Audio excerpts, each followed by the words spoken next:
بسم الله الرحمن الرحيم. مشاهدينا ومستمعينا في كل مكان، أسعد الله صباحكم وطابت جميع أوقاتكم بكل خير من هنا من أرضية ميدان الشحانية، من ميدان الثلاثة كيلومترات.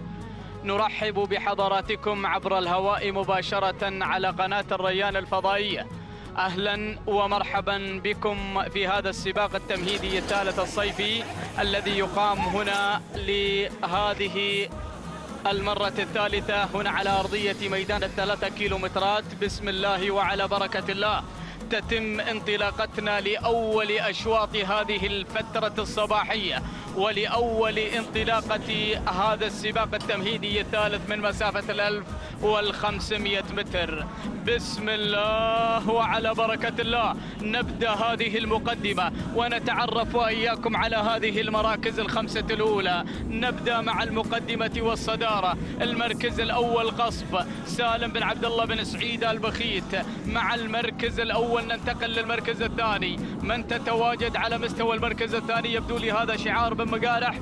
على مستوى المركز الثاني هذه مشاهدين الكرام الورقة لمحمد بن علي بن حمد الفيل. وعلى المركز الثالث من تتقدم على المركز الثالث الوصول والتقدم هنا في هذه اللحظات من قبل مراسيل عبد الله بن سالم بن عبد الله بن شعيل مع مراسيل. والمركز الرابع القدوم الوصول من الجانب الأيمن هذه قشمرة صالح بن علي بن جابر المطوع المري. وعلى المركز الخامس الوصول والتقدم من أركان سعيد بن جابر بن ستان الجابري. وعلى هذه المقدمة هذه نتيجتنا للمراكز الخمسة الأولى.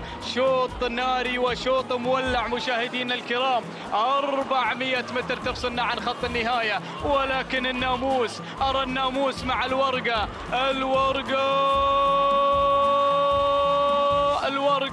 الورقة مع المركز الأول مع الفيل محمد بن علي بن حمد الفيل من يتواجد مع الصدارة مع الورقة. ولكن الخطورة من الساعية بخيت بن راشد بن مقبل الفيدي. ولكن الورقة أسعد الله صباحك يا الفيل على فوز الورقة وتحقيقها بناموس الشوط الأول في هذا الصباح وفي هذا التمهيدي الثالث الصيفي. تهانينا. والناموس المركز الثاني وصلت الساعية لبخيت بن راشد بن مقبل الفيدي المري. المركز الثالث تصل غشمرة لصالح بن علي بن جابر المطوع المري. المركز الرابع وصلت على المركز الرابع صدفة لسعادة الشيخ جاسم بن سعود بن فهد بن جاسم الثاني. أما المركز الخامس وصلت على المركز الخامس أركان لسعيد بن جابر بن ستان بن جابر. إذن هذه الورقة تصل إلى خط النهاية ويدون هذا الشوط الأول في هذا التمهيدي الثالث باسم الورقة. هذا الشوط الأول تهانينا والناموس قاطعة المسافة في زمن مقداره 2:10 ثواني 82 جزءا من الثانية. تهانينا والناموس لمحمد بن علي بن حمد بن علي الفيل على فوز الورقة وتحقيقها بهذا الفوز وبهذه النقطة. المركز الثاني تصل الساعية تقطع المسافة في 2:12 ثانية 38 جزءا من الثانية. تهانينا لبخيت بن راشد بن مقبل الفيدي المري. أما المركز الثالث هذه قشمرة تقطع المسافة في 2:13 ثانية 16 جزءا من الثانية. تهانينا لصالح بن علي بن جابر المطوع المري. إذن مشاهدينا ومستمعينا الكرام هكذا كانت نتيجة هذا الشوط الأول المخصص لفئة البكار المفاريد، بينما ننتظر وإياكم انطلاقة الشوط الأول لفئة القعدان المفاريد وهذه السباقات الصيفية.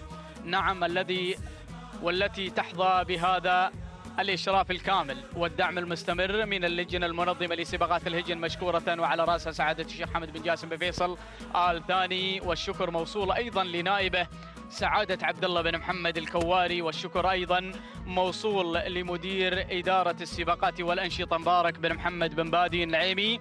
والشكر موصول لجميع الإخوة حقيقة العاملين في هذه اللجنة لنجاح مثل هذه السباقات في أرضية ميدان التحدي هنا في ميدان 3 كيلومترات.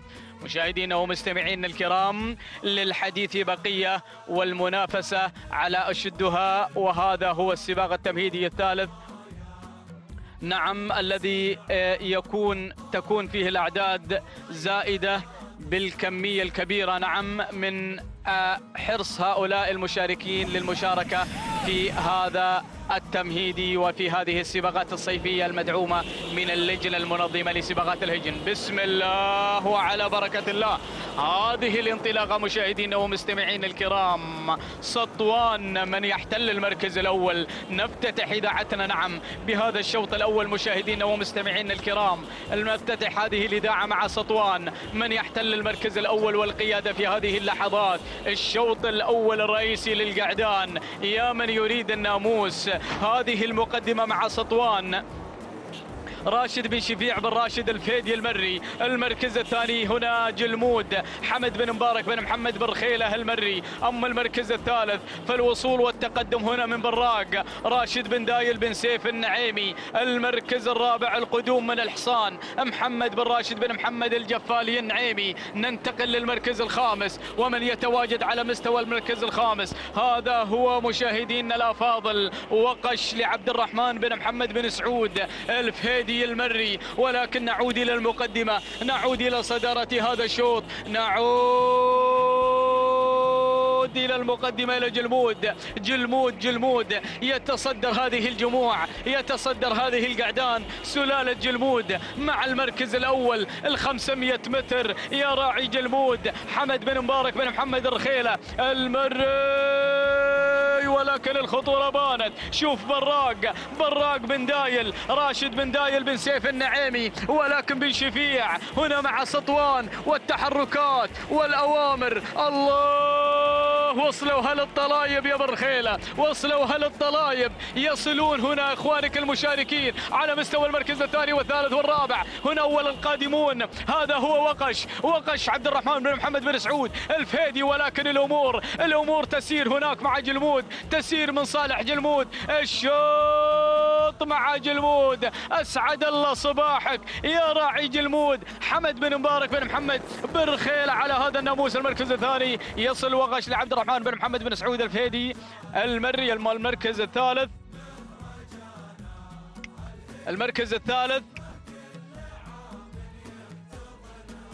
حضورنا الكريم مشاهدينا ومستمعينا الافاضل. ناخذ المركز الرابع.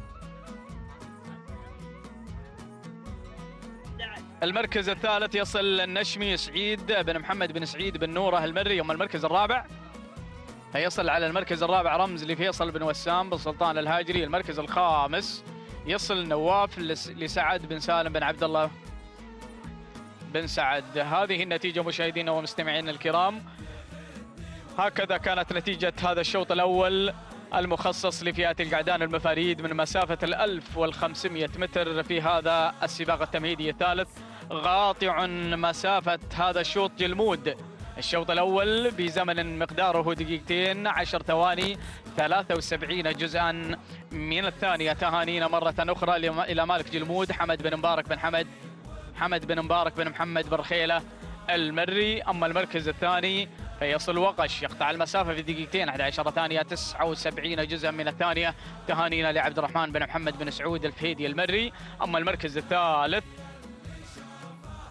2 12 ثانية 4 أجزاء من الثانية. هذا كان توقيت النشمي. تهانينا لسعيد بن محمد بن سعيد بن نوره المري. تهانينا والناموس لجميع الإخوة الفائزين. مشاهدينا ومستمعينا الأفاضل، الانطلاقات مستمرة، وأيضا برنامج جدولنا في هذا الصباح وفي هذه الفترة الصباحية في هذا السباق التمهيدي الثالث هي 20 شوطا بإذن الله تعالى. ستكون المتعة والإثارة متواجدة فيها. وها هو شوطنا الثالث يستعد للانطلاقة بإذن الله تعالى، وأحد المعلقين يستعد أيضا للتعليق على مجريات هذا الشوط القادم، وهو الزميل حمد بن هزاع بشريدة.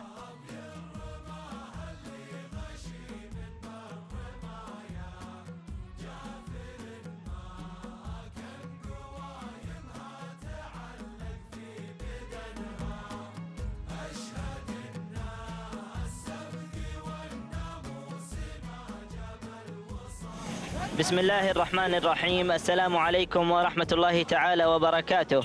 كل الشكر لأخي وزميلي حمد بن محمد الزعبي. نرحب بكم مشاهدينا ومتابعين قناة الريان الفضائية مع انطلاقة هذا السباق التمهيدي الصيفي الثالث للمفاريد. ومع هذه الانطلاقة يكون التحدي مع ثالث الأشواط وثالث التحديات.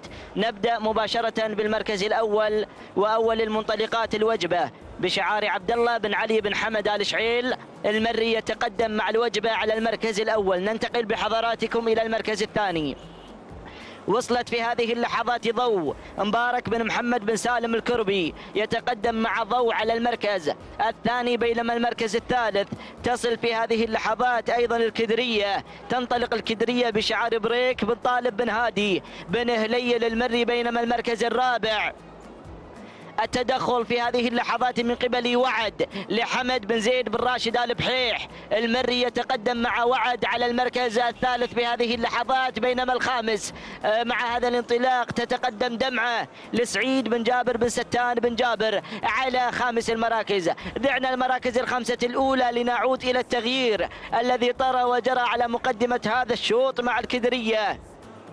بريك بن طالب بن هادي بن هليل المري يتقدم مع الكدرية، والجدير بالذكر بأن هذه البكرة هي صاحبة نقطتين في هذا السباق، لكن دير بالك من حمد بن زيد بن راشد آل بحيح المري من يتقدم مع وعد على المركز الثاني. وبدأ التنافس مبكرا ما بين الكدرية وما بين وعد اللي على المركزين الأول والثاني، والوجبة قادمة أيضا تتحرك على ثالث المراكز لعبد الله بن علي بن حمد آل شعيل المري. وهذا التنافس الذي يجمع الثلاثة المراكز الأولى، ولكن الكدرية تبحث عن النقطة الثالثة. الوجبة قادمة، تنطلق لتقلب موازين هذا الشوط رأسا على عقب. ما شاء الله، عبد الله بن علي بن حمد آل شعيل المري ينتزع هذه النقطة انتزاعا مع هذا الفوز ومع هذا الناموس. المركز الثاني كان من نصيب ضوء لمبارك بن محمد بن سالم الكربي. المركز الثالث مع الكدرية البريك بن طالب بن هادي بن هليل المري. المركز الرابع وعد لحمد بن زيد بن راشد آل بحيح المري، بينما المركز الخامس كان من نصيب دمعة لسعيد بن جابر بن ستان بن جابر. إذا تهانينا وألف مبروك لأصحاب الخمسة المراكز الأولى. بينما تابعنا بحضراتكم، تابعنا الانطلاق وتابعنا الوجبة وانقضاضها على المركز الأول في آخر الأمتار. تهانينا وألف مبروك لمالك الوجبة عبد الله بن علي بن حمد آل شعيل المري، حيث قطعت مسافة الكيلو والنصف في توقيت زمني وقدره دقيقتين و11 ثانية و12 جزءا من الثانية. بينما المركز الثاني كانت ضوء، قطعت المسافة ضوء في زمن وقدره دقيقتين 11 ثانية و52 جزء من الثانية. تهانينا لمبارك بن محمد بن سالم الكربي. بينما الكدرية حلت على المركز الثالث وقطعت مسافة الكيلو والنصف في دقيقتين و11 ثانية و68 جزء من الثانية. تهانينا وألف مبروك لمالك الكدرية بريك بن طالب بن هادي بن هليل المري.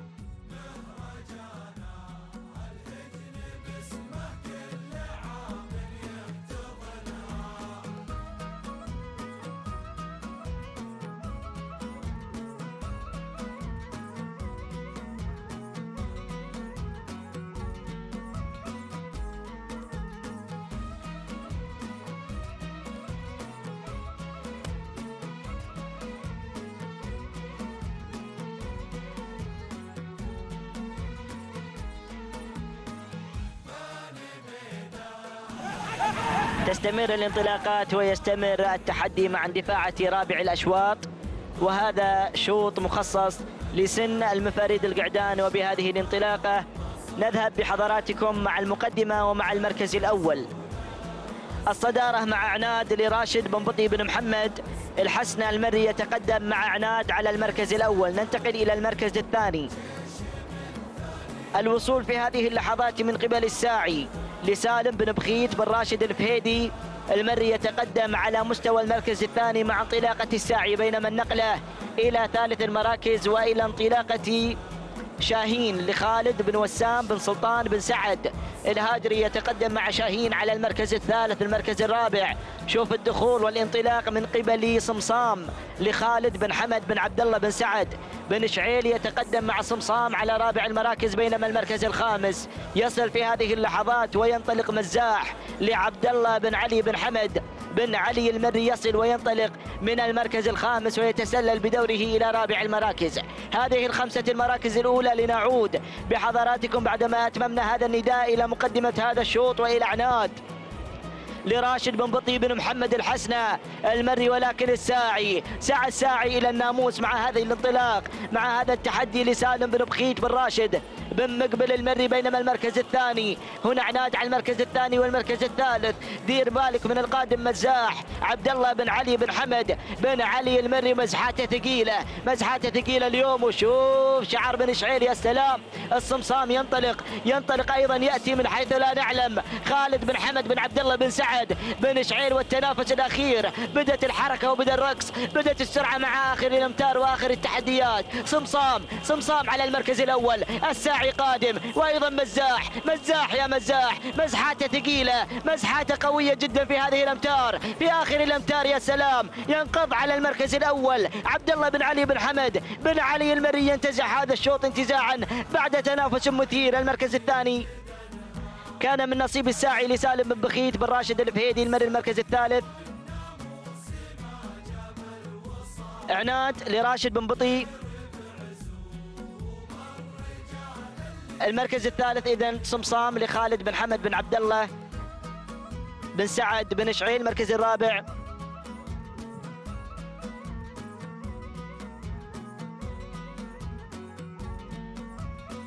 المركز الرابع عناد لراشد بن بطي بن محمد.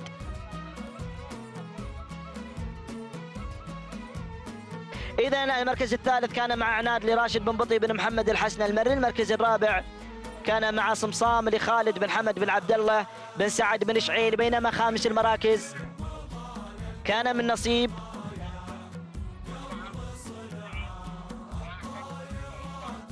المركز الخامس كان مع فواز لعبد العزيز بن جاسم بن ربيعة بن عيسى الكواري. التوقيت الزمني ولحظات وصول مزاح إلى خط النهاية دقيقتين و11 ثانية و65 جزء من الثانية. تهانينا لمالك مزاح على هذا الناموس. المركز الثاني الساعي قطع المسافة في دقيقتين 12 ثانية و25 جزء من الثانية. تهانينا لسالم بن بخيت بن راشد الفهيدي المري. بينما عناد حل على المركز الثالث دقيقتين 12 ثانية و45 جزء من الثانية. تهانينا لراشد بن بطي بن محمد الحسنة المري.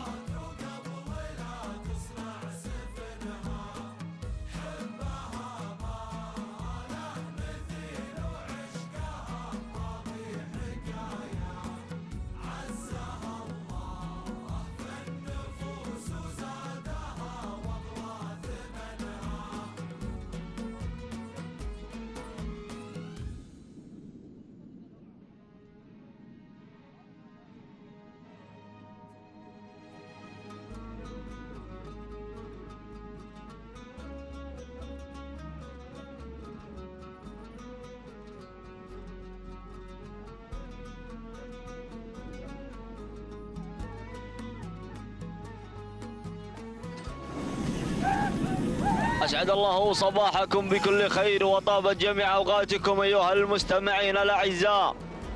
السلام عليكم ورحمة الله وبركاته. تستمر هذه الأشواط وينطلق شوطا ويتلوه الآخر. هذه الأشواط 20 شوطا وينطلق الشوط الخامس للبكار المفاريد وهو الشوط الثالث والخامس في مجمل الأشواط. نبدأ مع الصدارة ونبحر مع المقدمة لكي نرى الطائفة على الصدارة وعلى المقدمة. ويأتي سعد بن سالم بن عبد الله بن سعد بن حمد على المركز الأول وعلى الصدارة. ثاني المراكز وثاني التحديات تأتي هنا الكايدة في تحديات ناصر بن عبد الله بن علي بن عبد الله العطية على ثاني المراكز وثاني التحديات. ثالث المراكز تأتي هنا العيدة هي سالم أو الصلفة. نعم مبارك بن سالم بن خجيم آل عذبة على ثالث المراكز وثالث التحديات. يصل بن فهيدان على رابع المراكز، وتأتي هنا ضوح محسن بن فهيد بن سعيد آل حنيتم المري يأتي هنا على ثاني المراكز وثاني التحديات. هنا العطية على ثالث المراكز. تصل الكايدة ناصر بن عبد الله بن علي بن عبد الله. العطية على ثالث المراكز. نرى القدوم من الدهامة محمد بن سالم بن ناصر بن دلهم الهاجري خامس المراكز. لا تزال الطائفة سعد بن سالم بن عبد الله بن سعد بن حمد على رابع المراكز او خامس المراكز. نعم نعود الى الصدارة، نعود الى المقدمة، نعود الى الصراع الثنائي بين هذه الاسماء ضوح والصلفة، ضوح والصلفة في صراع ثنائي. بن حنيتم ولكن بن خجيم يحاول محاولات أخيرة ولكن ضوح شعار وضوح. هذا هو تنتزع المركز الأول على ظهر ضوح محسن بن فهيد بن سعيد آل حنيتم المري. ثاني المراكز كان القدوم من قبل الصلفة مبارك بن سالم بن خجيم العذبة المري. ثالث المراكز وصلت الطائفة سعد بن سالم بن عبد الله بن سعد بن حمد بن شعيل. رابع المراكز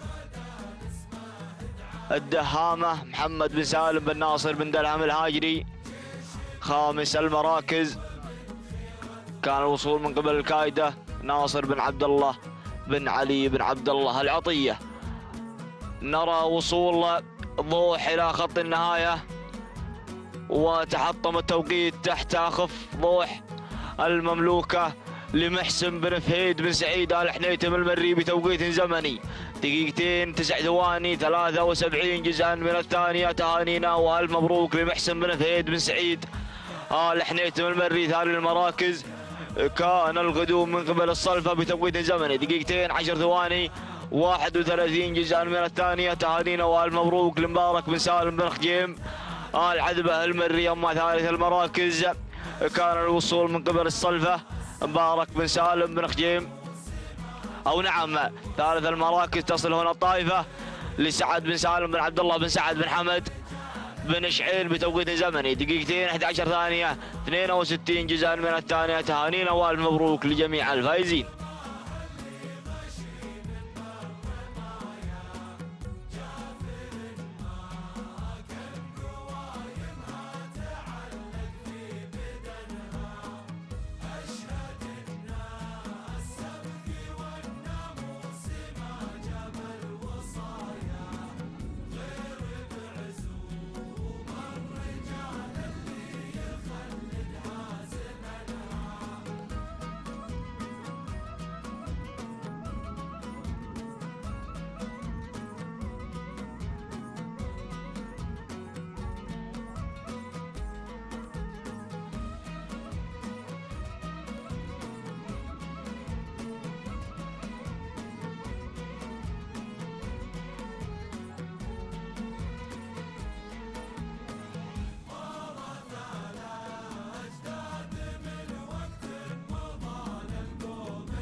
تستمر هذه الأشواط وينطلق الشوط السادس بحفظ من الله ورعايته. باسمه نبدأ وعليه نتوكل ونطلب منه السداد والتوفيق والنجاح. نبدأ مع الصدارة ونبدأ مع المقدمة لكي نرى بارود سالم بن حمد بن مرسل بن فطيس المرياتي هنا على الصدارة وعلى المقدمة. ثاني المراكز وثاني التحديات يصل القدوم هنا من قبل شايش حمد بن صالح بن حمد أبو شريدة المري، وينتقل هنا بدوره إلى الصدارة وإلى المقدمة. نتراجع قليلا إلى ثاني المراكز لكي نرى بارود سالم بن حمد بن مرسل بن فطيس المري على ثاني المراكز وثاني التحديات. ثالث المراكز نرى القدوم من منذر علي بن حمد بن جابر آل عاض المري يأتي هنا على ثالث المراكز وثالث ثالث التحديات رابع المراكز. نرى القدوم والدخول من قبل هملول مبارك بن سالم بن خجيمة العذبة المرية.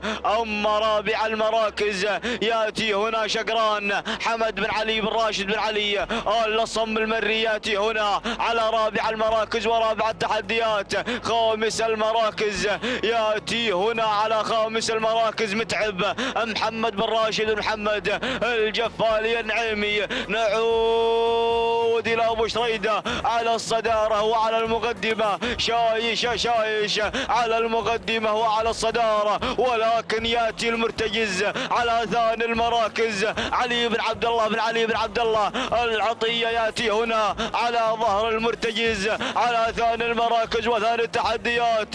يصل هملول بن خجيم قادم الجارح ولكن نرى هنا شقران أيضا. نعود إلى الصراع الثنائي، نعود إلى أبو شريدة والعطية. المرتجز وشايش، ولكن شايش ختم على هذا الشوط وذهب بالناموس. إليك يا أبو شريدة تهانينا وألف مبروك لحمد بن صالح بن حمد أبو شريدة العذبة. ثاني المراكز كان القدوم من قبل المرتجز علي بن عبد الله بن علي بن عبد الله العطية. أما ثالث المراكز كان القدوم من قبل الجارح سالم بن بخيت بن راشد الفهيدي المري. رابع المراكز يصل هنا فجاج حمد بن سالم بن عبد الله بن سعد بن شعيل. أما خامس المراكز يصل الجارح على خامس المراكز سالم بن بخيت بن راشد الفهيدي المري. المركز الثالث كان الوصول من قبل شقران حمد بن علي بن راشد بن علي الصم المري. نعود إلى التوقيت الزمني ونعود إلى توقيت شايش المملوك لحمد بن صالح بن حمد أبو شريدة العذبة. قطع هذه المسافة في دقيقتين 12 ثانية جزءا واحدا من الثانية. تهانينا وألف مبروك. أما ثاني المراكز أتى هنا المرتجز بتوقيت زمني دقيقتين 12 ثانية 53 جزءا من الثانية. تهانينا والف مبروك لعلي بن عبد الله بن علي العطية. أما ثالث المراكز يأتي هنا شقران بتوقيت زمني دقيقتين 14 ثانية 17 جزءا من الثانية. تهانينا والف مبروك لحمد بن علي بن راشد بن علي الصم المري. تهانينا والف مبروك لجميع الفائزين، وحظا أوفر لمن لم يحلفه الحظ.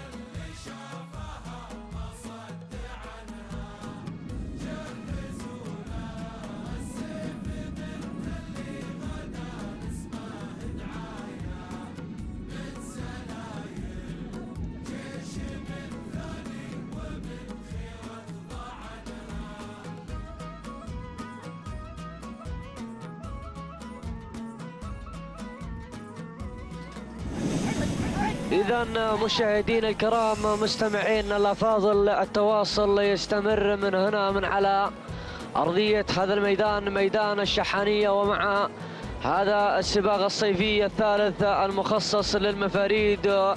وينطلق بحفظ الله تعالى الشوط السابع للإبكار المفاريد من مسافة 1500 متر. نبدأ وإياكم وناخذ الصدارة والبداية والمقدمة.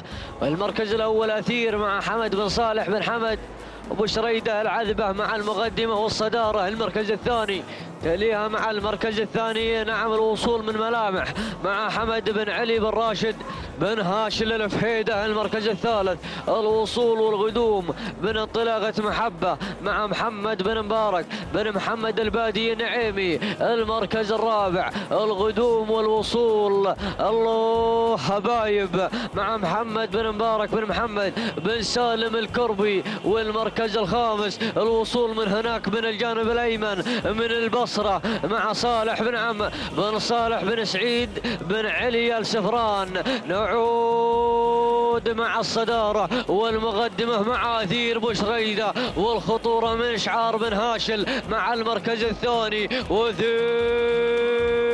أثير مع الصدارة وارى الدخول، ارصد الوصول مع نعم عوايد أو مزاحة نعم مع محمد بن علي بن فهيد بن سعيد الحنيتم. يا سلام السلوم. يا سلام، أثير أثير أثير. ومزاحة تحاول مع الجانب الأيمن مع المركز الثاني، وكذلك شعار بن هاشل مع المركز الثالث، ولكن مزاحة من الجانب الأيمن. أثير ومزاحة، مزاحة وأثير، ولكن مزاحة يا سلوم. يا سلام، مزاحة. واسعد الله صباحك على هذا الفوز المميز وعلى هذا الانتصار. المركز الأول مزاحة مع محمد بن علي بن فهيد بن سعيد الحنيتم. المركز الثاني الوصول من أثير مع حمد بن صالح بن حمد بشريدة العذبة. المركز الثالث وصلت ملامح مع حمد بن علي بن راشد بن هاشل آل فهيدة. المركز الرابع الوصول من أريام مع علي بن سالم بن جابر بن علي آل عفيفة. المركز الخامس محبة مع محمد بن مبارك بن محمد البادي. مشاهدينا الكرام، لحظة وصول مزاحة إلى خط النهاية، قاطعت المسافة في دقيقتين 10 ثواني و34 جزءا من الثانية. تهانينا والناموس لنعم مشاهدينا الكرام محمد بن علي بن فهيد بن سعيد الحنيتم. المركز الثاني وصلت أثير، قاطعت المسافة في دقيقتين 10 ثواني 88 جزءا من الثانية. تهانينا والناموس لحمد بن صالح بن حمد وبشريدة العذبة. أما المركز الثالث فوصلت نعم مشاهدينا ومستمعينا الأفاضل ملامح، قاطعت المسافة في دقيقتين 11 ثانية 78 جزءا من الثانية. تهانينا والناموس لحمد بن علي بن راشد بن هاشل آل فهيدة، وتهانينا والناموس لجميع الفائزين، وحظ أوفر لمن لن يحالفه الحظ. شوطنا الثامن للقعدان يستعد للانطلاقة بعد لحظات مشاهدينا الكرام، وسنوافيكم بإذاعته في الشوط الثامن.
إذا مشاهدينا ومستمعينا الكرام، ينطلق بحفظ الله تعالى شوطنا الثامن من أشواط هذا الصباح مع سلسلة أشواط المفاريد الصباحية. مشاهدينا الكرام ومستمعينا الأفاضل، نبدأ وناخذ وإياكم الصدارة والمقدمة والبداية. المركز الأول مغادر مع راشد بن علي بن شجاع بن علي آل فهيدة المريم. المركز الثاني فالوصول والغدوم من انطلاقة الباهي مع محمد بن مسفر بن علي آل عجب المري. والمركز الثالث من الجانب الأيمن الوصول من مرحب مع صالح بن سالم بن سعد النابت المري. المركز الرابع الوصول والغدوم من لجاج مع عيسى بن ناصر بن عيسى بن طوار الكواري. والمركز الخامس الغدوم من ذياب مسفر بن علي بن عبيد بن راشد السناري.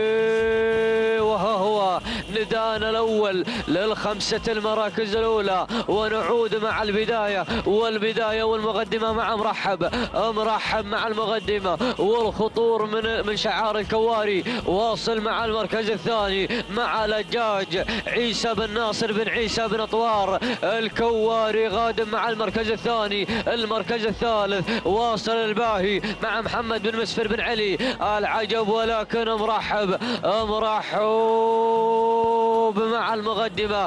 الله الله الله، مرحب نعم. وكذلك وصول من لجاج، مرحب ولجاج في صراع ثنائي مع المقدمة. مرحب السلوم والغدوم. يا سلام، مرحب ولجاج، لجاج ومرحب اللحظات النهائية. يا سلام يا سلام، ولكن مرحب مرحب، يالله يا مرحب، والوصول من لجاج، لجاج ومرحب، مرحب ولجاج اللحظات النهائية، ولكن مرحب مرحب مرحب مرحب، وخط النهاية يرحب بغدومك إلى خط النهاية. نعم مشاهدينا الكرام، كان هو حليف للمركز الأول صالح بن سالم بن سعيد النابة المرية. من المركز الثاني، المركز الثاني وصل لجاج لعيسى بن ناصر بن عيسى بن أطوار الكواري. المركز الثالث، المركز الثالث وصل مغادر مع راشد بن علي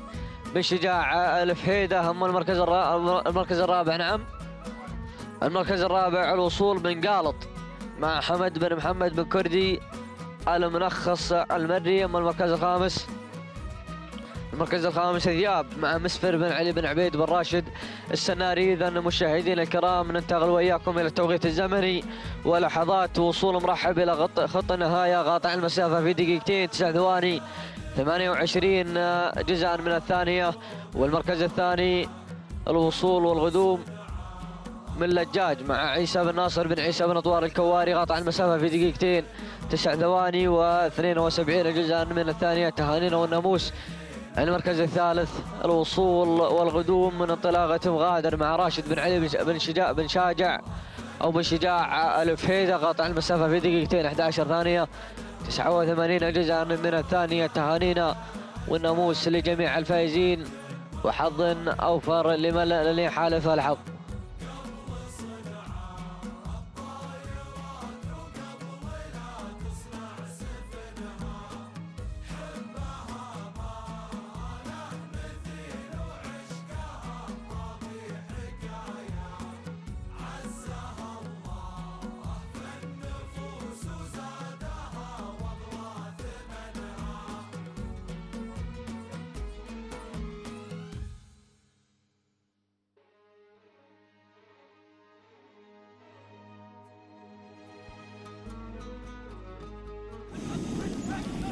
ها هي الأشواط تستمر شوط ويتلوه الآخر. وصلنا وإياكم إلى تاسع الأشواط.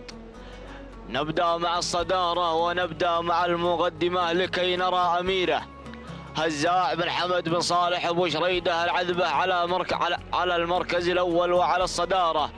أما ثاني المراكز وثاني التحديات تصل هنا ريماس لخليفة بن عبد الله بن علي بن عبد الله العطية على أول المراكز وعلى الصدارة. ثاني المراكز يصل هنا إشعار بن محميد على ثاني المراكز وثاني التحديات لكي تصل هنا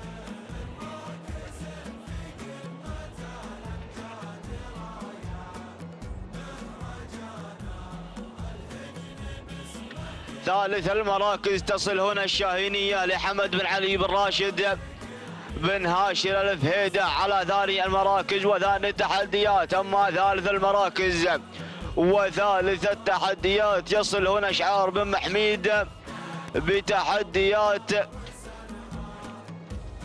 بتحديات المركز الثالث. أما رابع المراكز ورابع التحديات هنا تصل مهمة لسعد بن حمد بن سالم النابت المري على ثالث وعلى رابع المراكز، نعم. أما خامس المراكز هنا تصل أميرة هزاع بن حمد بن صالح أبو شريدة العذبة. نعود إلى العطية على المركز الأول وعلى الصدارة. ريماس على المركز الأول، هنا حمد أو خليفة بن عبد الله بن علي بن عبد الله العطية، ولكن يأتي بن سفران. هنا شهلة عبد الله بن مسر بن علي بن سفران المري. هنا تخترق هذه الصفوف إلى زحف الزحوف، وهنا تتربع على عرش المقدمة بتحديات بن سفران. قدم لنا هذه النوعية لكي تتواجد وتقول هذا الشوط سوف أضعه باسمي. تهانينا وألف مبروك لصاحب شهلة عبد الله بن مسفر بن علي بن سفران المري. ثاني المراكز تصل هنا أميرة هزاع بن حمد بن صالح أبو شريدة العذبة. أما ثالث المراكز كان القدوم من قبل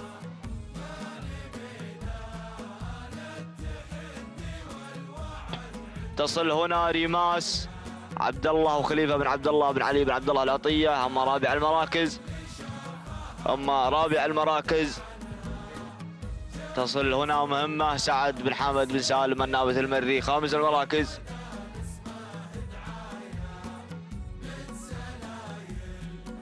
كان مع بن محميد. نعود إلى التوقيت الزمني مع شهلة عبد الله بن مسفر بن علي بن سفراء المري. قطعت المسافة في دقيقتين 10 ثواني و3 أجزاء من الثانية وبدون أي تعليمات تذكر إطلاقا وأبدا. أما ثاني المراكز كان القدوم من قبل أميرة هزاع بن حمد بن صالح أبو شريدة العذبة في توقيت زمني دقيقتين 11 ثانية 13 جزءا من الثانية. تهانينا والف مبروك لصاحب أميرة هزاع بن حمد بن صالح أبو شريدة العذبة. أما ثالث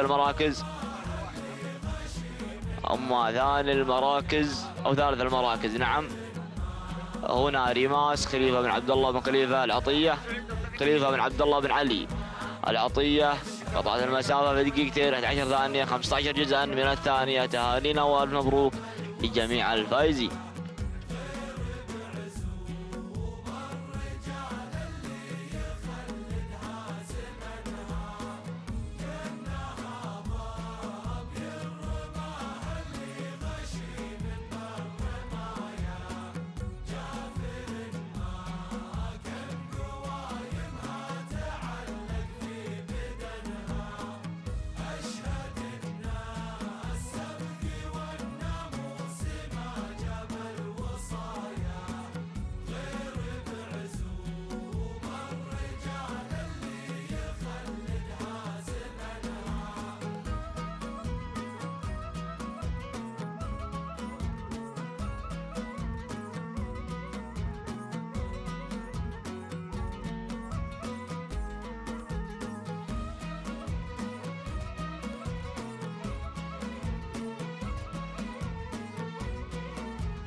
وينطلق الشوط العاشر مخصص هذا الشوط للقعدان المفاريد وهو الشوط الخامس للقعدان والعاشر في مجمل الأشواط. نبدأ مع الصدارة ونبحر مع المقدمة لكي نراعون علي بن حسين بن علي الجربوعي المري على المركز الأول وعلى الصدارة. ثاني المراكز وثاني التحديات يصل هنا حواس علي بن شجاع بن علي بن مسعود آل فهيدة يأتي هنا على الصدارة وعلى المقدمة. نتراجع قليلا إلى ثاني المراكز لكي نراعون علي بن حسين بن علي الجربوعي المري. أما ثالث المراكز تصل هنا حاملة رقم 9 سراب نعم يصل هنا علي بن محسن بن علي بن نديله المري يأتي هنا على ثالث المراكز وثالث التحديات. رابع المراكز يأتي هنا مهيض هزاع بن حمد بن صالح أبو شريدة العذبة يأتي هنا على رابع المراكز ورابع التحديات. أما خامس المراكز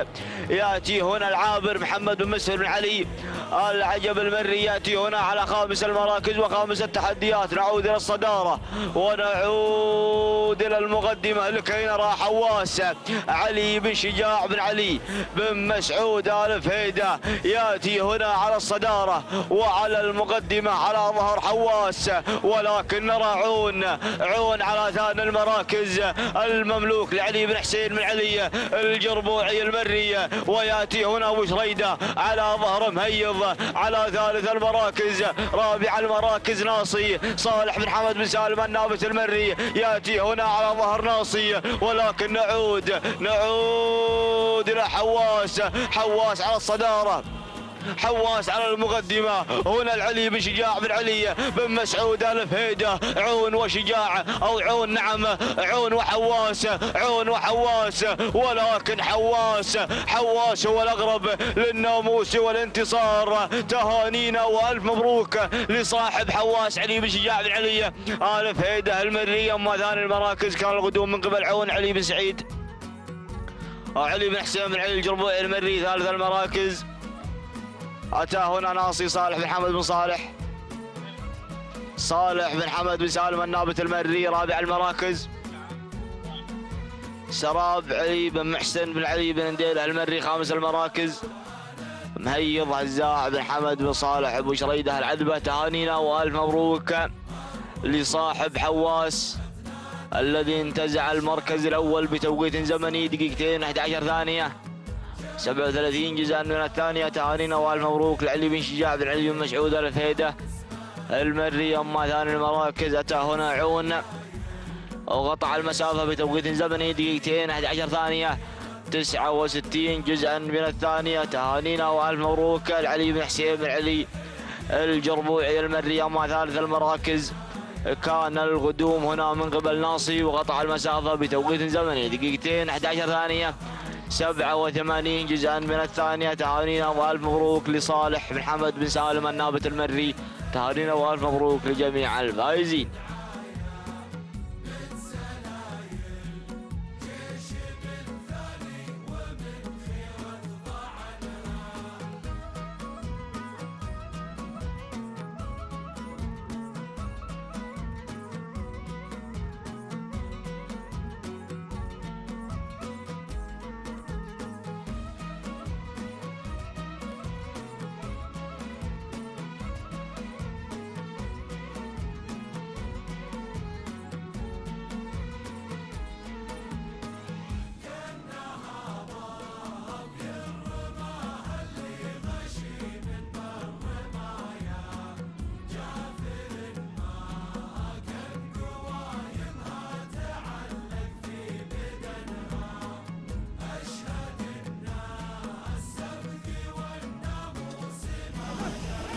إذا مشاهدينا ومستمعينا الأفاضل التواصل مستمر، ونحن كذلك مستمرين مع انطلاقات هذا السن المفاريد، ومع هذا السباق الصيفي الثالث. نعم يحمل في هذا اليوم سن المفاريد، وينطلق بحفظ الله تعالى الشوط 11. نعم المخصص للإبكار من مسافة 1500 متر. نبدأ ونبحر مع الصدارة والمقدمة لكي ناخذ المركز الأول هوايل لسريع بن سعيد بن سريع آل سريع الشهواني، وحصل دخول وتغيير نعم كذلك من شديدة مع عبد الله بن علي بن عبد الله العطية يغير مجريات الأمور. أما المركز الثاني القدوم والوصول، ومع هذا التغيير الذي جرى وطرى مع المركز الثاني القدوم من ند مبارك بن محمد بن علي الجربوعي المري. أما المركز الثالث فالقدوم من شعار السومالي مع نوادر نايف بن محمد بن سالم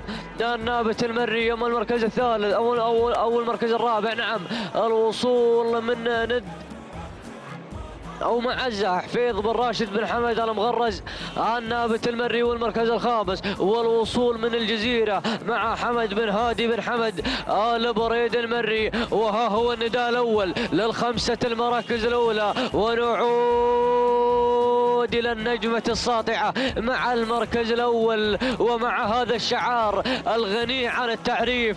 يا سلام، شديدة مع المقدمة مع عبد الله بن علي بن عبد الله العطية يقدم لنا شديدة في المركز الأول. وزلوم يا سلام، وار الصومالي واصل مع المركز الثاني يقدم نوادر نايف بن حمد بن سالم النابت المري، ولكن الصدارة مع شديدة. يا سلام والله، قفل الشوط مع العطية، قامت راس وانهت هذا الشوط راس. يا سلام، اسعد الله صباحك يا مالك شديدة عبد الله بن علي بن عبد الله العطية على هذا الفوز المميز والانتصار. المركز الثاني وصلت نوادر مع نايف بن حمد بن سالم النابت المري. المركز الثالث المركز الثالث دوشة مع هزاع بن حمد بن صالح أبو شريدة العذبة. أما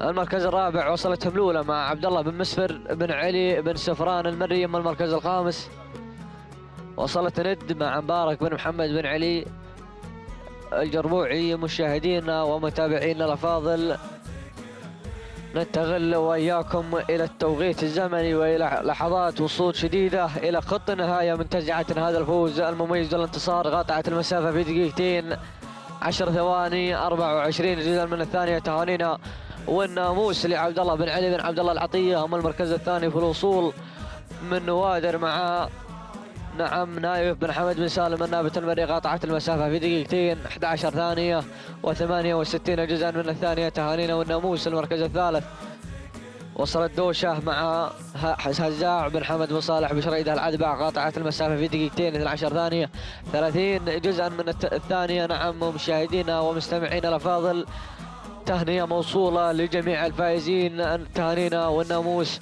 لجميع الفائزين.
بن صالح بن حمد.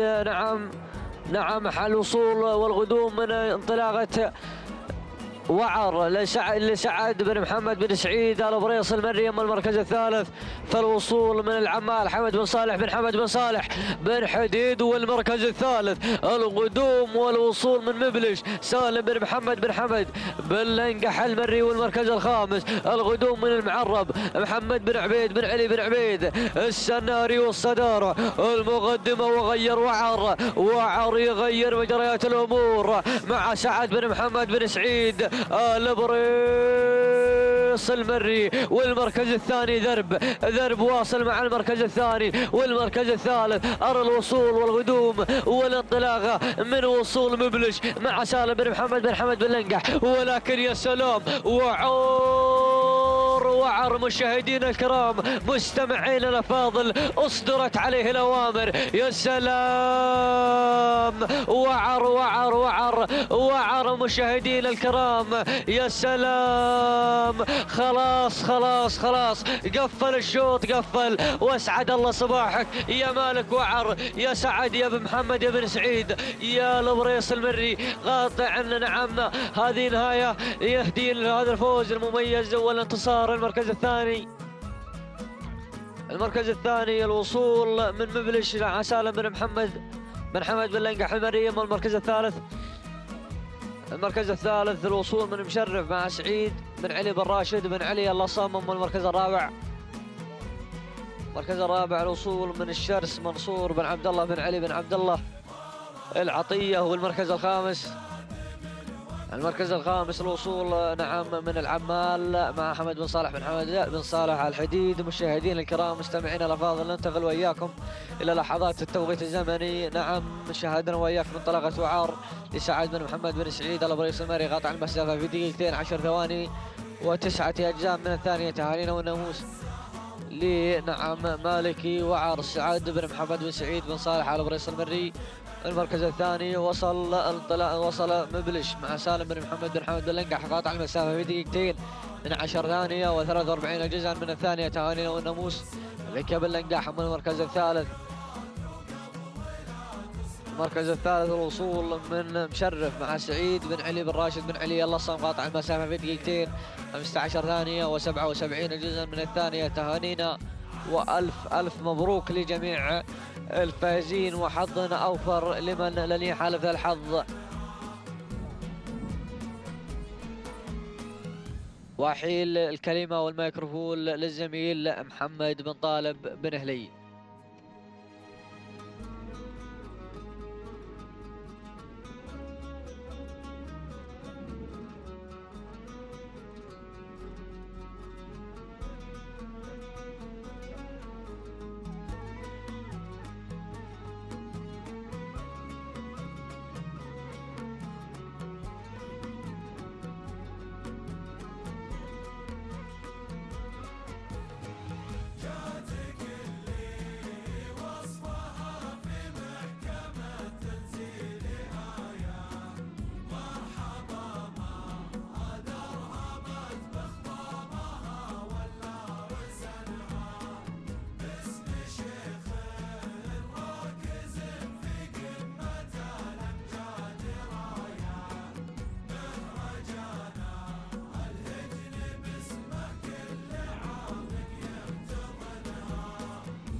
وتنطلق هذه الأشواط وينطلق الشوط الثالث عشر بحفظ من الله ورعايته. باسمه نبدأ وعليه نتوكل ودائما نطلب السداد والتوفيق والنجاح. نبدأ مع الصدارة ونبدأ مع المقدمة لكي نرى ثروة على المركز الأول وعلى الصدارة وحصل دخول. وهنا من قبل شعار بن محميد نعم يأتي هنا على الصدارة وعلى المقدمة. ثاني المراكز وثاني التحديات تأتي هنا الذهيبة على ثاني المراكز بتحديات سالم بن حمد بن صالح أبو شريدة العذبة على ثاني المراكز وثاني التحديات. أما ثالث المراكز تأتي هنا ثروة لراشد بن علي بن شجاع بن علي آل فهيدة المري يأتي هنا على ثالث المراكز وثالث التحديات. رابع المراكز الغدوم هنا من قبل مهذاب عبد الله بن مسفر بن علي بن سفران المري. أما خامس المراكز نعم يأتي هنا أو تأتي هنا حسيلة لعلي بن عبد الله بن علي بن عبد الله العطية. نعود إلى الصدارة ونعود إلى المقدمة لكي نرى ثروة على المركز الأول وعلى الصدارة. تأتي هنا بتحديات راشد بن علي بن شجاع بن علي آل فهيدة المري، ولكن نرى بن سفران من الجانب الأيمن على ظهر مهذاب عبد الله بن مسفر بن علي بن سفران المري، ولكن نرى دخول هنا من قبل جبارة جابر بن سالم بن سعيد الجربوعي المري. يا سلام الله، اختلط الحابل بالنابل، اختلط الحابل بالنابل. نرى الدخول هنا من الجانب الأيمن من قبل شعار بن عطية على ظهر حسيلة، ونرى متعبة يا ابن هليل هنا على ثالث المراكز، ولكن بن سفران مهذاب سلام بن سفران سلام مهذاب سلام عبد الله بن مسفر بن علي بن سفران المري ينتزع هذا الشوط بكل جدارة. أما ثاني المراكز تأتي هنا حسيلة علي بن عبد الله بن علي بن عبد الله العطية. أما ثالث المراكز أتت هنا متعبة بريك بن طالب بن هادي بن هليل المري. أما رابع المراكز نترك ونحيل هذه المراكز الرابع والخامس إلى خط النهاية. نعود إلى التوقيت الزمني ونرى وصول مهذاب عبد الله بن مسر بن علي بن سفران المري. تقطع هذه المسافة دقيقتين 11 ثانية 16 جزءا من الثانية. تهانينا والمبروك كل بن سفران. أما ثاني المراكز أتت هنا عسيلة توقيت زمني دقيقتين 11 ثانية 24 جزءا من الثانية. تهانينا والمبروك لعلي بن عبد الله بن علي العطية. أما ثالث المراكز تأتي هنا متعبة بتوقيت زمني دقيقتين 11 ثانية 40 جزءا من الثانية. تهانينا والمبروك لبريك بن طالب بن عادي بن هليل المري. تهانينا والمبروك لجميع الفائزين.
وينطلق الشوط الرابع عشر للقعدان المفاريد. يحمل هذا الشوط في طياته 16 اسما و16 شعارا تزين لنا أرضية هذا الميدان. نبدأ مع الصدارة. نبدأ مع المقدمة لكي نرى نجد عبد العزيز بن كردي بن طالب آل منخس المري يأتي هنا على الصدارة وعلى المقدمة. أما ثاني المراكز يأتي هنا غازي سعد بن محمد بن سعيد آل بريص المري يأتي هنا على ثاني المراكز وثاني التحديات. ثالث المراكز وثالث التحديات يصل هنا المصقل محمد بن عبد الله بن محمد الزعبي يأتي هنا على ثالث المراكز وثالث التحديات. رابع المراكز ورابع التحديات نرى القدوم هنا والدخول من عز الجيش بدر بن دلهم بن علي آل فهيد الهاجري يأتي هنا على رابع المراكز ورابع التحديات. أما خامس المراكز وخامس التحديات تأتي أو يأتي هنا الذيب السيف بن علي بن عبيد السناري يأتي هنا على رابع المراكز. خامس المراكز نعم نعود إلى الصدارة ونعود إلى الصراع الثنائي بين المنخس وبين البريص. هنا صراع ثنائي بين هذه الاسمين الكبيرين. نعود إلى الصدارة نعود إلى المنخس نجد عبد العزيز بن كردي بن طالب آل منخس المري ولكن لا يزال غازي ونجد ولكن أبو شريدة واصل ولكن نعود إلى المنخس والله بيسويها أبو شريدة غلب هذه الموازين الجنوبي ولكن يصل مهاجر الزعبي مهاجر. الله أتى مهاجر من حيث لا نعلم. تهانينا والف مبروك لصاحب مهاجر سعيد بن بطي بن محمد الحسن المري لانتزاع مهاجر للمركز الأول. أما ثاني المراكز أتى الجنوبي ما قصر هزاع بن حمد بن صالح أبو شريدة العذبة. ثالث المراكز يصل هنا نجد عبد العزيز بن كردي بن طالب المنخس المري. أما رابع المراكز أتى هنا غازي سعد بن محمد بن سعيد البريص المري. خامس المراكز يأتي هنا القحيدي نواف بن صالح بن علي الجربوعي المري. تهانينا والف مبروك لصاحب مهاجر الذي قطع هذه المسافة في دقيقتين و11 ثانية 78 جزءا من الثانية. تهانينا والف مبروك لسعيد بن بطي بن محمد الحسن المري. أما ثاني المراكز أتى هنا الجنوبي بتوقيت زمني دقيقتين 10 ثانية وجزئين من الثانية. تهانينا والف مبروك لهزاع بن حمد بن صالح أبو شريدة العذبة. أما ثالث المراكز أتى هنا أتى هنا نجد توقيت الزمني دقيقتين 13 ثانية وجزء و20 جزءا من الثانية. تهانينا والمبروك لعبد العزيز بن كلبي من طالب الملخص المري. تهانينا والمبروك لجميع الفائزين. ننقل المايك والميكروفون للزميل محمد الزعبي، نتمنى له التوفيق.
إذا مشاهدينا ومستمعينا الأفاضل، التواصل يستمر من هنا من على أرضية هذا الميدان، ميدان الشحانية لسباقات الهجن العربية الأصيلة.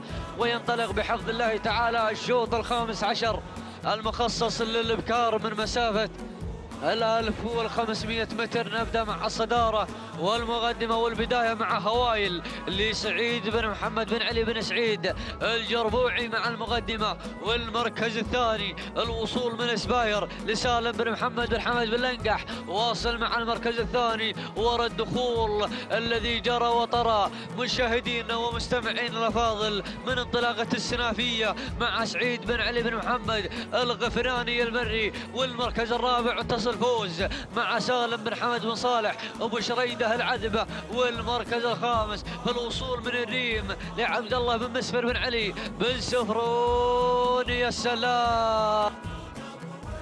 نعود مع الصدارة والمقدمة مع السنافية مع المقدمة والصدارة مع سعيد بن علي بن محمد الغفراني مع المقدمة مع السنافية ويقدمها. وشعار بن لنقح واصل مع المركز الثاني. يقدم لنا مشاهدين الكرام، يقدم سباير سالم بن محمد بن حمد بن لنقح. والمركز الثالث الوصول من هوايل لسعيد بن محمد بن علي بن سعيد الجربوعي. ولكن السنافية مع المقدمة، السنافية مع البداية، السنافية مع الصدارة. وسباير من الجانب الأيمن، السنافية وسباير، سباير والسنافية بن لنقح والغفراني. اللحظات النهائية. يا سلام يا سلام. سباير بن لنقح السنافية ولكن سباير من الجانب الأيمن. الله ارصد الوصول. يا سلام. الريم عبد الله بن مسفر بن علي بن سهران، اسعد الله صباحك على هذا الفوز المميز والانتصار. خط النهايه يرحب بقدوم الريم مقاطعه هذا الفوز مهديته الى مالكها عبد الله بن مسفر بن علي بن سهران المري. تهنئه لك على هذا الفوز المميز والانتصار. المركز الثاني هوايل مع سعيد بن محمد بن علي بن سعيد الجربوعي. اما المركز الثالث وصلت سباير مع سالم بن محمد بن حمد اللنقح المري. اما المركز الرابع او المركز الثالث السنافية مع سعيد بن علي بن محمد الغفران المري. المركز الرابع المركز الرابع السنافية سعيد بن علي بن محمد الغفراني.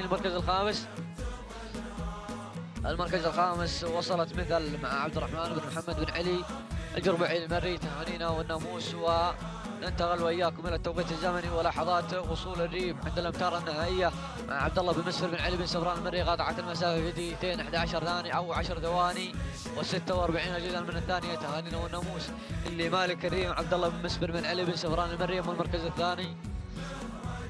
الثاني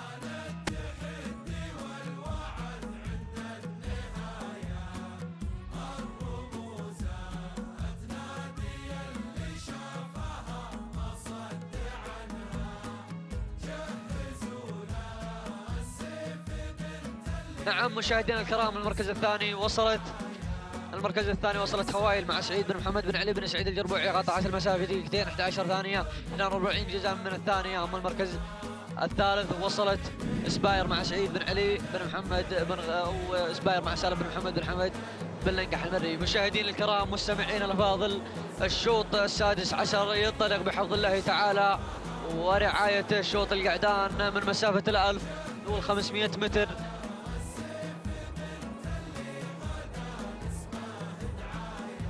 نعم مشاهدينا ومستمعينا الافاضل، ينطلق بحفظ الله تعالى. نبدا مع المقدمه والصداره، المركز الاول والبدايه والمقدمه.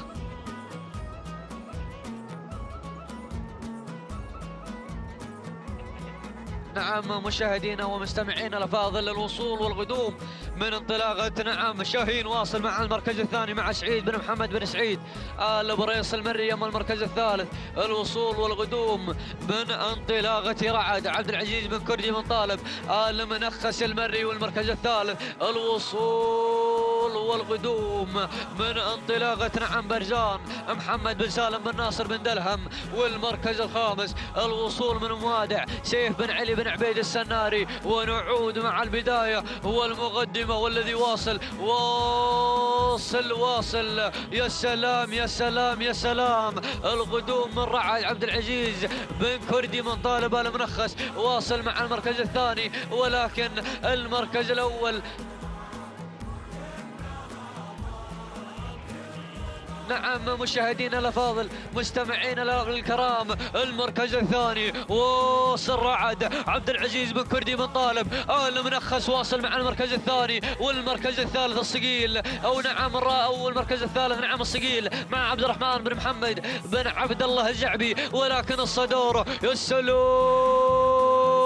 يا سلام يا بن كردي، يا سلام يا سلام. رعد يرعد هذا الشوط نعم مع عبد العزيز بن كردي بن طالب آل منخس المري. المركز الثاني نواف لمحمد بن علي بن حمد الفيل واصل مع المركز الثاني. اما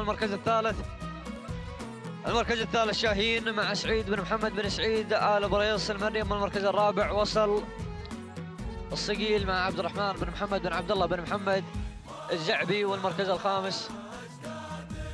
الخامس وصل نعم الأونز او اللونر نعم مع علي بن فهيد بن براك بن فهيد بن محمد. مشاهدينا الكرام ننتقل وياكم من التوقيت الزمني ولحظة وصول رعد الى خط النهاية، قاطع المسافة في دقيقتين نعم 9 ثواني و29 جزءا من الثانية. تهانينا والناموس لعبد العزيز بن كردي من طالب المنخس المري. من المركز الثاني الوصول من نواف مع شعار نعم الفيل محمد بن علي بن محمد بن علي الفيل، قاطع المسافة في دقيقتين 9 ثواني 55 جزءا من الثانية. المركز الثالث الوصول والقدوم من انطلاقة شاهين مع سعد بن محمد بن سعيد آل بريص المري، قاطع المسافة دقيقتين 11 ثانية 60 جزءا من الثانية. تهانينا والناموس لجميع الفائزين، وانقل الكلمة والميكروفون للزميل حمد بن هزاع أبو شريدة.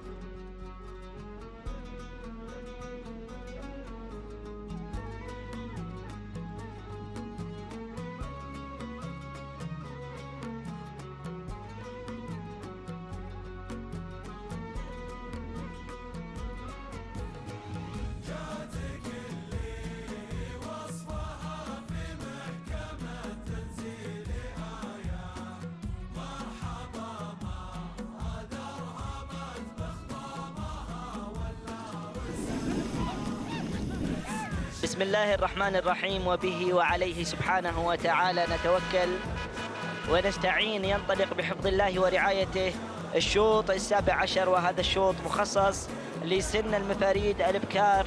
نبدأ بحضراتكم مباشرة مع المقدمة ومع الصدارة ومع انطلاقة الحذرة لسنيد بن سالم بن سنيد. الدعية المري يتقدم مع الحذرة، ولكن التجاوز يأتي من قبل رافال لمحمد بن حمد بن سالم بن لزيوح بن مسعود. المركز الثالث ننتقل لصاحبة المركز الثالث في هذه اللحظات، حظ لعلي بن حمد بن محمد آل غضيض المري يتقدم على مستوى المركز الثالث، بينما المركز الرابع نشوف ونتابع رابع المراكز في هذه اللحظات زملوقه لحمد بن محمد بن عبد الله بن محمد الزعبي الزميل يتواصل مع زملوقه على المركز الرابع. المركز الخامس يصل ايضا شعار المبتكر وينطلق على ظهر شقا لحمد بن علي بن صالح بن جرحب المري مع شقا على مستوى المركز الخامس. نعود الى المقدمه والى الصداره بعدما انهينا النداء الاول للخمسه المراكز الاولى. نعود الى هذا التغيير الذي طرى وجرى مع انطلاقه حظ لعلي بن حمد بن محمد آل غضيض المري، لكن شوف زميلنا المتالق يتالق في هذا الشوط مع انطلاقه زملوقه حمد بن محمد بن عبد الله بن محمد الزعبي. ينطلق العصا قوس، ينطلق وبدون اوامر. يا سلام، العصا في الابطان والاداء تلقائي. ينطلق الزميل حمد بن محمد الزعبي على المقدمه وعلى الصداره. يا سلام، لا منافس على الاطلاق. 300 متر والسلام ايضا. وين السلام يا ابو علي؟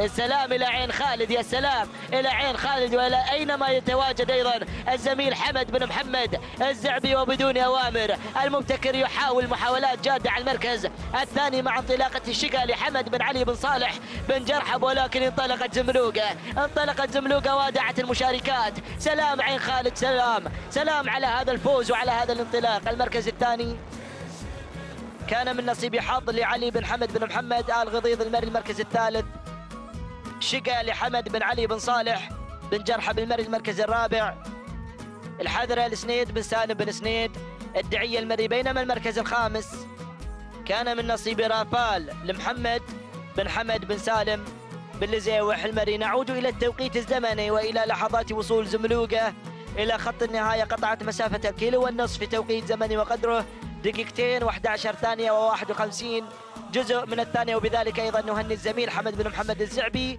والزميل محمد بن علي الزعبي. المركز الثاني كان من نصيبي حظ لعلي بن حمد بن محمد آل غضيض المري. قطعت مسافة الكيلو والنصف في 2 و11 ثانية و81 جزء من الثانية. بينما شقا من حلت على المركز الثالث لحمد بن علي بن صالح بن جرحب المري. قطعت المسافة في 2 و12 ثانية و9 أجزاء من الثواني.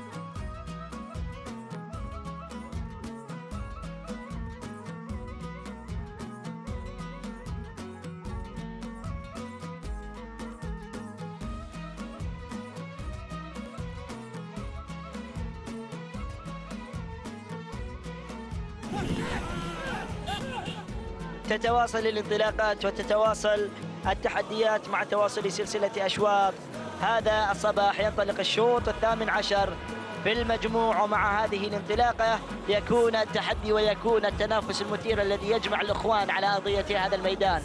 نسير بحضراتكم مع المقدمة ومع الصدارة ومع انطلاقة هيبة لسعد بن محمد بن سعيد آل بريس المري. يتقدم مع هيبة على المركز الأول. ننتقل للمركز الثاني.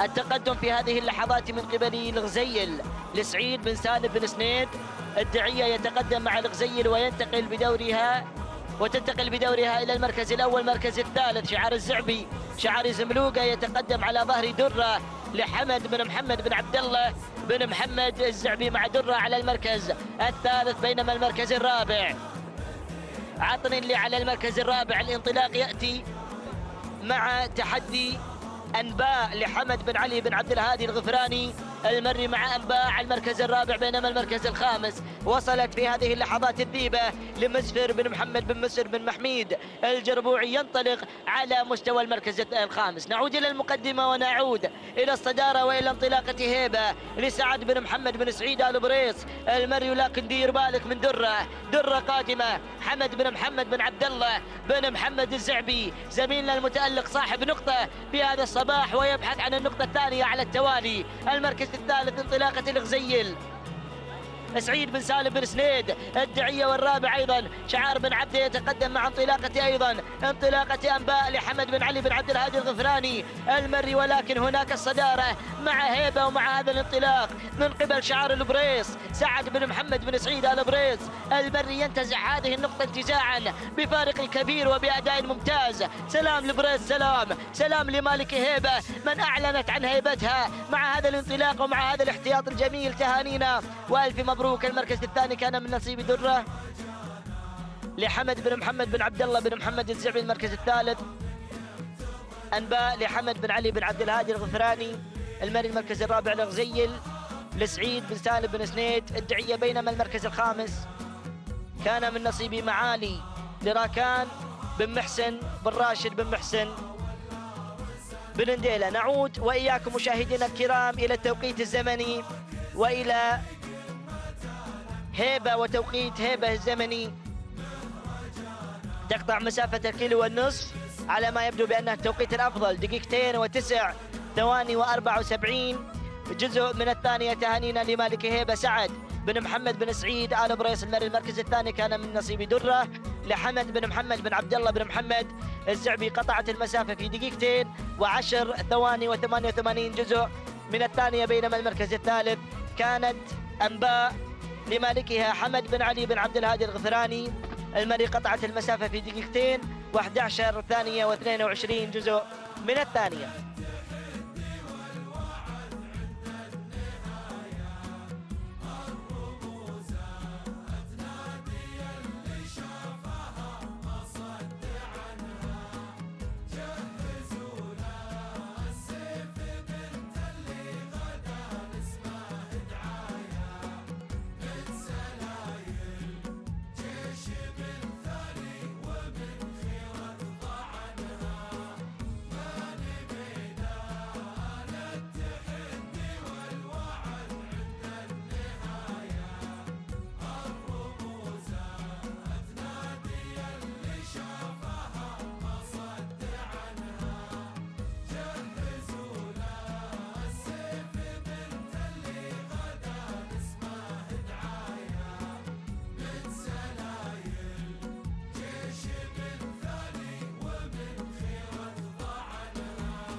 مستمعينا الأفاضل، ينطلق بحفظ الله ورعايته الشوط 19، وهذا الشوط هو شوط ما قبل الختام، وبعد هذا الشوط سوف ينطلق شوط الختام ليسدل الستار عن السباق التمهيدي الصيفي الثالث. نبدأ بحضراتكم مع المقدمة ومع أول المنطلقات في هذا الشوط اللي هي التماس لسعادة الشيخ ناصر بن محمد بن عبد الرحمن بن حمد آل ثاني، وبقيادة المضمر محمد بن مسفر بن محمد بن مسفر الجربوعي. ننتقل إلى المركز الثاني.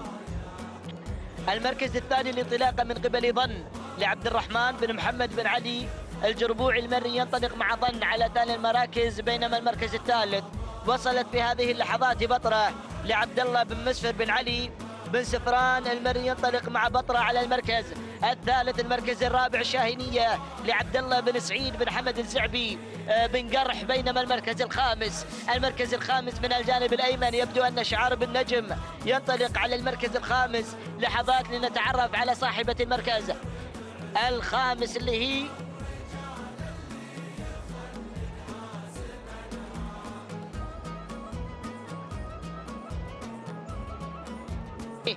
ظن لعبد الرحمن بن محمد بن علي الجربوعي المري تتقدم، ولكن نعود إلى الصدارة وإلى المركز الأول وإلى شعار التماس اللي على المقدمة لسعادة الشيخ ناصر بن مبارك بن عبد الرحمن بن حمد الثاني. ولكن الجماعة جوك رافعين راية التهديد مع انطلاقة أيضا أول نداء وإذاعة أيضا لهذه التي فاجأتنا. تحية وصلت، تحية تبحث عن التحايا وتبحث عن الناموس مع انطلاقة حمد بن محمد بن عبد الله بن محمد الزعبي، وأيضا شعار بن نجم عبد الرحمن بن محمد بن علي الجربوعي المري وشعار بن سفران. ولكن تحية وبن سفران، بطرة يا بطرة يا بطرة وتحية وبطرة يا سلام. ولكن غير شعار بن سفران على ظهر بطرة عبد الله بن مسر بن علي بن سفران المري ينتزع المركز الأول انتزاعا. المركز الثاني كان من نصيب تحية لحمد بن محمد بن عبد الله بن محمد الزعبي المركز الثالث.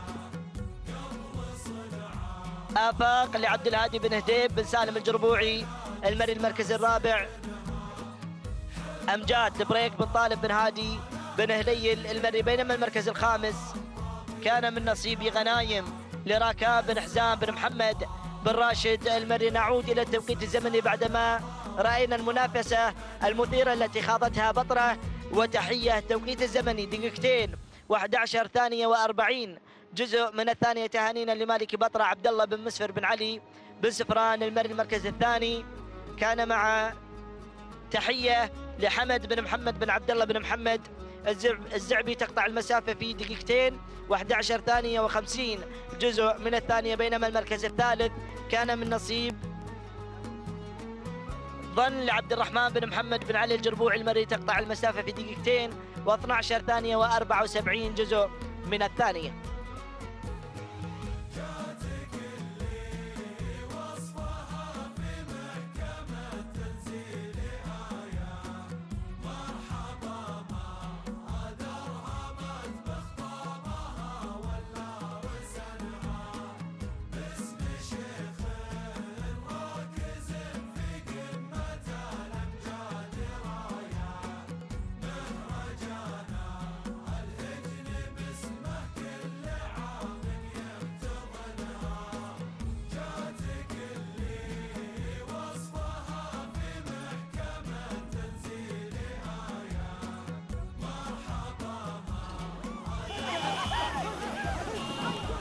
مشاهدينا الكرام، ينطلق بحفظ الله ورعايته آخر الأشواط وشوط الختام، وبعد هذا الشوط مباشرة سوف يسدل الستار عن السباق التمهيدي الصيفي الثالث لسن المفاريد، وسوف يكون لنا متابعة معكم بحول الله تعالى في يوم الغد مع سن الحدائق. نسير بحضراتكم مع المقدمة ومع المركز الأول، حيث تنطلق قيادة لسعيد بن علي بن سعيد آل بريس المري تقود المشاركات في هذا الشوط. ننتقل إلى المركز الثاني. التقدم في هذه اللحظات من قبل مغازي لناصر بن علي بن محمد الجربوعي المري. ينطلق شعار البدن مع مغازي على المركز الثاني، بينما النقلة إلى المركز الثالث وإلى تحدي واندفاع هملولة لفرج بن علي بن محمد آل مشروم المري يتقدم مع هملولة على المركز الثالث. المركز الرابع رابع المنطلقات غند لحمد بن حسين بن علي الجربوعي المري يتقدم مع غند على المركز الرابع. بينما المركز الخامس شوط السرعة، يا سلام، شوط السرعة والانطلاق مع خامس المراكز مع حور لعلي بن ناصر بن راشد بن علي المقارح مع حور على خامس المراكز. نعود إلى الصدارة مباشرة وإلى مقدمة هذا الشوط وإلى انطلاقة مغازي من تغزو المقدمة في هذه اللحظات.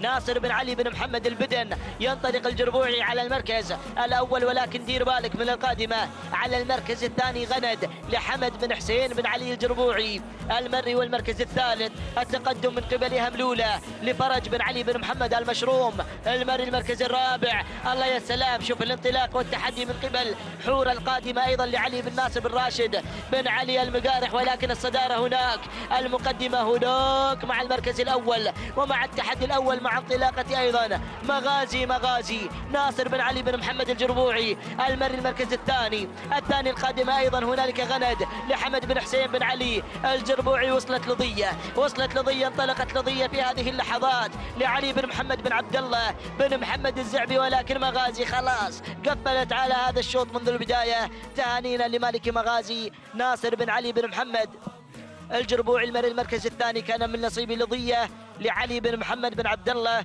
بن محمد الزعبي. المركز الثالث كان من نصيب حور لعلي بن ناصر بن راشد بن علي المقارح. المركز الرابع غند لحمد بن حسين بن علي الجربوعي المري. بينما المركز الخامس كان من نصيب العفريت لعبد الله بن مسفر بن علي بن سفران المري.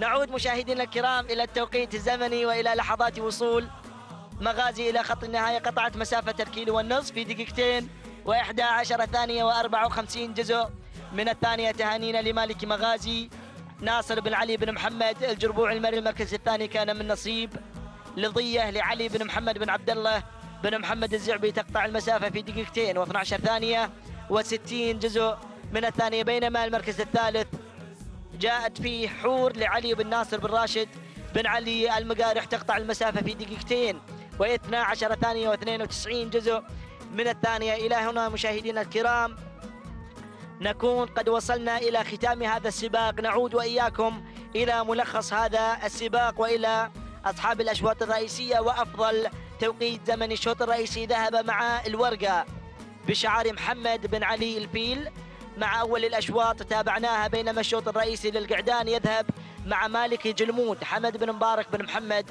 رخيلة المري من حقق الشوط الرئيسي للمفاريد القعدان. بينما العشرة الأشواط الأولى تتابعون نتائجها على شاشتكم شاشة قناة الريان الفضائية. بينما أفضل توقيت زمني يذهب مع مرحب من حقق التوقيت الأفضل. لحظات لنتعرف على توقيت مرحب الزمني دقيقتين و9 ثواني و28 جزء من الثانية. صاحب الشوط الثامن والمالك صالح بن سالم بن سعد النابت المري هو من حقق التوقيت الأفضل لهذا الصباح. بينما الأشواط الأخرى تتابعونها من الشوط 11 حتى الشوط 20. إلى الملتقى إن شاء الله في يوم الغد. دمتم في رعاية الله وحفظه والسلام عليكم ورحمة الله تعالى وبركاته.